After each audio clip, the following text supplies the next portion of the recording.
Eh, no, sto cercando un po' di... Ho cartonato, che hai combinato? Pure stasera noi ci abbiamo un po' purgato. Che stai... Basta... Buonasera, Oh, Forza Napoli. fermi, Ma cosa da pazzi? Ma un po' di serietà, sto registrando. Siamo seri, buonasera ai follower. Come noi non c'è nessuno. Ma non c'è una volta all'anno questi qua si devono avvinazzare. Sei Una cosa minacciati, da- ti abbiamo dato la supporto, altro che abbinacciato. Ma con la che minaccia. l'Inter, che c'entra l'Inter stasera? Leggi la targa, Che amico c'entra mio. l'Inter? Che Amico c'entra mio, l'Inter? Se avesse stasera a vinto la Milano Roma- non è rossonera, è se pure azzurra. Se avesse vinto la Roma avrebbe avuto anche più punti. Quindi che discorsi fai? Che non allucinare. Ma chi? Ma chi? Complimenti per la vittoria. Bravi, basta. Bravo. Ho cartonato, Basta, ci abbiamo purgato, basta. Fatemi pure registrare. stasera noi ci abbiamo il risultato. Fate registrare e chiudete per favore. Alla prossima.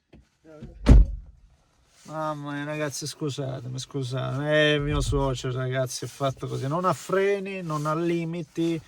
È incontenibile, incontenibile. Un po' come Neres quando gli dai campo. Perché se gli dai campo a Neres è incontenibile. Ed è un giocatore che non so perché stia avendo continuità solo adesso. Ecco, questo è uno dei tanti quesiti magari di cui discutere e dibattere. Ne parliamo e cosa lo facciamo, signori miei. Ancora perdonatemi per questa parentesi infelice per quanto mi riguarda, che farà contento magari qualche napoletano. Vi invito come al solito a lasciare un like per l'algoritmo, iscrivetevi se volete seguire i prossimi contenuti e non lo so se caricherò integralmente la live reaction del signor Mino o se arriverà solo il reel, lo short e compagnia cantante. Fatemi sapere. Tra l'altro proprio per questioni logistiche non sono riuscito a caricare anche il video dell'Atalanta e magari lo aggrego domani, anche perché voglio parlarne, no? Di Atalanta, lo stesso Como, e poi c'è il Bologna che in questo momento, se non sbaglio, sono veramente tutte lì, 28, 28, 27, 27, forse anche il Bologna può arrivare lì, quindi è una roba allucinante questo campionato. Ed è incredibile proprio perché appunto il Napoli di cui ad un certo punto sembrava quasi che no, sta squadra fosse smantellata, fossero ormai no, con Conte che era tornato a Torino, adesso ci sarà la separazione, addirittura Conte forse con alcune dichiarazioni vuole essere cacciato dallo stesso presidente che non lo in realtà col seno di poi mi pare chiaro che lui volesse dare innanzitutto una scossa. Ci ha provato in tutti i modi, prima attaccando un po' gli arbitraggi, poi il mercato, alla fine appunto è andato diretto contro i suoi giocatori, etichettando la squadra come morta, trapiante di cuore. È un discorso che abbiamo già fatto, è un discorso però che ha portato a una sorta di rinascita, una sorta di nuova vita, di nuovo corso per quanto mi riguarda, e in realtà poi viene alla luce un fatto che lo dicevo l'altra volta e lo ribadisco adesso: per me il Napoli è la squadra più forte. Per me non c'è nulla di casuale, non c'è nulla neanche di stratosferico, oserei dire, perché qualcuno adesso può dire ma Napoli senza Anghissà, senza McTominay, sì scusa, senza Anghissà, senza De Bruyne, senza Lukaku, Spinazzola. Sì, sono assenze pesantissime e sono assenze che qualsiasi altra squadra, in qualsiasi altra squadra avrebbero pesato tantissimo.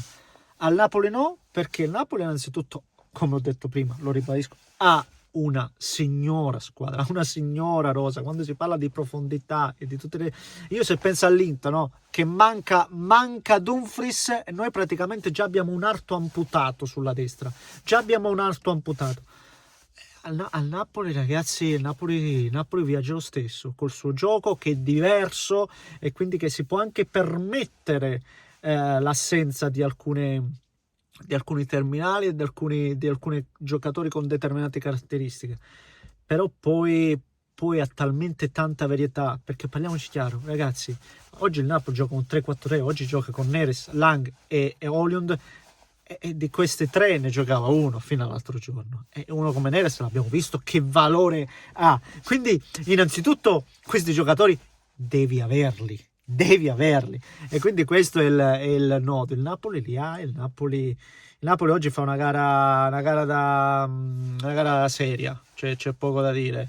Una squadra che oggi non ha subito quasi niente, se non credo l'occasione di Baldanzi, se ci vogliamo mettere il tiro di Pellegrini, ma sostanzialmente l'occasione di Baldanzi. È anche vero che non è che ti brillano gli occhi a vedere il gioco del Napoli, questo senza ombra di dubbio, no, ma non è mai stato l'obiettivo di Antonio Conte, chiaramente. Però Napoli è dannatamente concreto, trova gli spazi, si porta avanti, tra l'altro oltre al gol lo stesso, no, era Lang o Neres, no, forse era Lang che poi che entra sul Villar, ma se c'è un altro portiere quell'uscita non la fa e magari prende gol anche lì. Quindi è un Napoli che poi, ribadisco, anche aggredito bene, perché vedi come ha iniziato a giocare.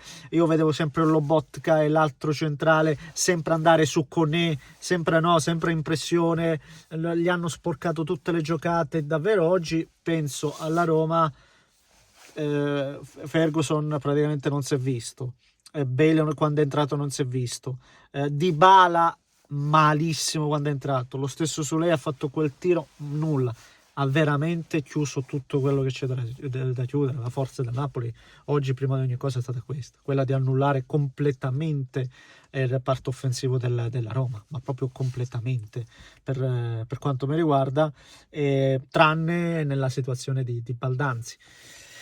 E vengo un po' al discorso che abbiamo sempre affrontato quando parlavamo di Roma, la Roma in testa al campionato, e perché veramente si sta lavorando in maniera clamorosa, perché questa è una squadra che lì davanti comunque ha dei limiti evidenti.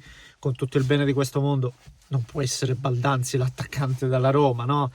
Che attenzione, può dare una grande mano, può incidere forse anche un po' da sottopunta, sì, può, ma oggi praticamente, cioè, è un giocatore che non può sorreggere l'attacco romanista. Vuol dire che ci sono delle assenze importanti.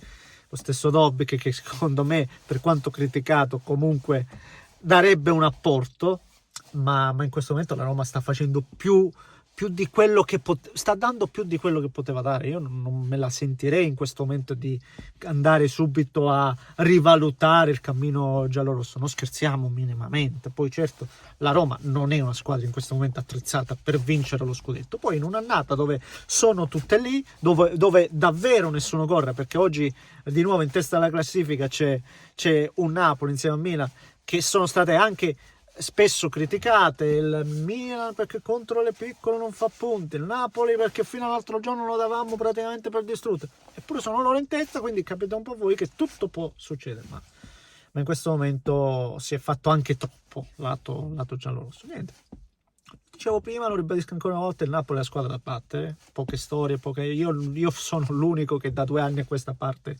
ve lo dice, quindi onestamente non trovo, anche questa volta è un qualcosa che non mi sorprende, che non mi trova spiazzato. È vero che sembrava scricchiolare davvero il rapporto tra Conte e il giocatore, invece ancora una volta ha ripreso la squadra in pugno completamente, e bisogna dargliene atto, ragazzi. Su questo c'è veramente poco altro da dire. Signori, un grande abbraccio, fatemi sapere cosa ne pensate voi, commentate, leccate se volete iscrivetevi al canale, un grande abbraccio. Teneschio.